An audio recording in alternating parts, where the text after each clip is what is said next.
జై శ్రీరామ్. 2022 నుంచి 2025 ఆగస్టు వరకు మొత్తం 18 ప్రిడిక్షన్స్ అనేవి ప్రూవ్ అయ్యాయి. ఇవన్నీ కింద డిస్క్రిప్షన్లో ఇవ్వడం జరుగుతోంది. 2028 లోపల పిఓకే పాక్ ఆక్యుపైడ్ కాశ్మీర్ అనేది ఇండియాలో భాగమయ్యే అవకాశాలు చాలా ఎక్కువగా ఉన్నాయి. వృశ్చిక రాశికి అధిపతి కుజుడు. వృశ్చిక రాశిలో అనురాధ 4 పాదాలు, జ్యేష్ఠ 4 పాదాలు, విశాఖ 4వ పాదం ఉంటది. ఈ నక్షత్రం వాళ్ళందరికీ నేను చెప్పే వార ఫలితాలు వర్తిస్తాయి. ఈ వారంలో వృశ్చిక రాశి వారికి శుక్రుడు చాలా అనుకూలంగా ఉన్నాడు మరియు సూర్యుడు బుధుడు చాలా అనుకూలంగా ఉన్నారు. మొత్తం వృశ్చిక రాశి వారికి 3 గ్రహాలు యోగిస్తున్నాయి. ఈ వారంలో చాలా చాలా మంచి ఫలితాలు ఉంటాయి. ముఖ్యంగా కెరియర్ పరంగా ఇంప్రూవ్మెంట్స్ అంటూ చూస్తారు.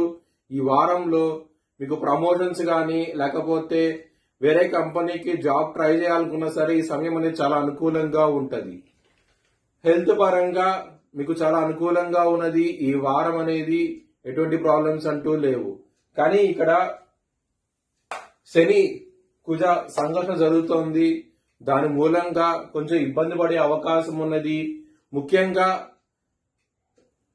శత్రువులు అనే వాళ్ళు అధికంగా ఉంటారు. ఈ వారంలో చాలా జాగ్రత్తగా ఉండండి. అంత అనుకూలంగా అవుతే లేదు. శత్రువులు అనే వాళ్ళు 2-3 ఉండే అవకాశం ఉన్నది. కాలభైరవ అష్టకాన్ని చదువుకోండి.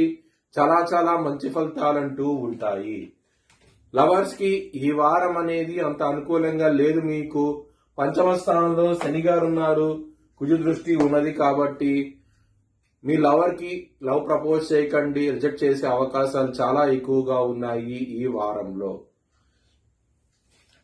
మ్యారేజ్ పరంగా మాత్రం ఈ వారం అనేది చాలా అనుకూలంగా ఉన్నది. మీకు సప్తమ స్థానం అధిపతి అయిన శుక్రుడు మీకు కర్కాటక రాశిలో ఉన్నాడు.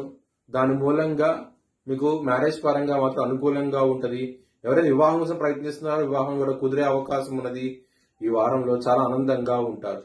కిందటి వారంలో మీ పార్ట్నర్తో కనుక గొడవలు అయి ఉంటే కనుక ఈ వారంలో సర్దుమణిగి మంచిగా ఉండే అవకాశం ఎక్కువగా ఉన్నది. ఈ వారంలో చాలా ఆనందంగా ఉంటారు మ్యారేజ్ పరంగా అవుతే కనుక. బిజినెస్ పరంగా చాలా అనుకూలంగా ఉన్నది. ఎక్కువ పెట్టుబడి పెట్టండి, మంచి లాభాలను చూస్తారు. బుధాదిత్య యోగం నడుస్తుంది మీకు సింహరాశిలో దశమ స్థానంలో మంచి యోగాన్ని ఉన్నది కాబట్టి బిజినెస్ పరంగా న్యూ ఐడియాస్ ఇంప్లిమెంట్ చేయండి.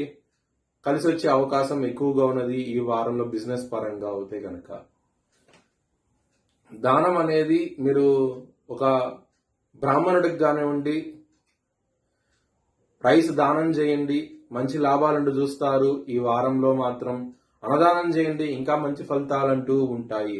లక్ష్మీదేవిని ఆరాధించండి, లక్ష్మీ టెంపుల్ కి వెళ్ళండి, ఇంకా మంచి ఫలితాలంటూ ఉంటాయి.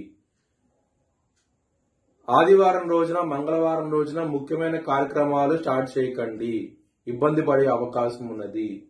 ఏదైనా ముఖ్యమైన కార్యక్రమాలు స్టార్ట్ చేయాలనుకుంటే గురువారము శనివారం రోజున స్టార్ట్ చేయండి, మీకు అనుకూలంగా ఉంటది. ఏది పని స్టార్ట్ చేసినా సరే మీరు విజయం సాధిస్తారు. మీ భవిష్యత్ వివరాల కోసమై హెచ్ఎల్ఎన్ జ్యోతిష్యాలను సంప్రదించండి. Please like, share and subscribe my channel.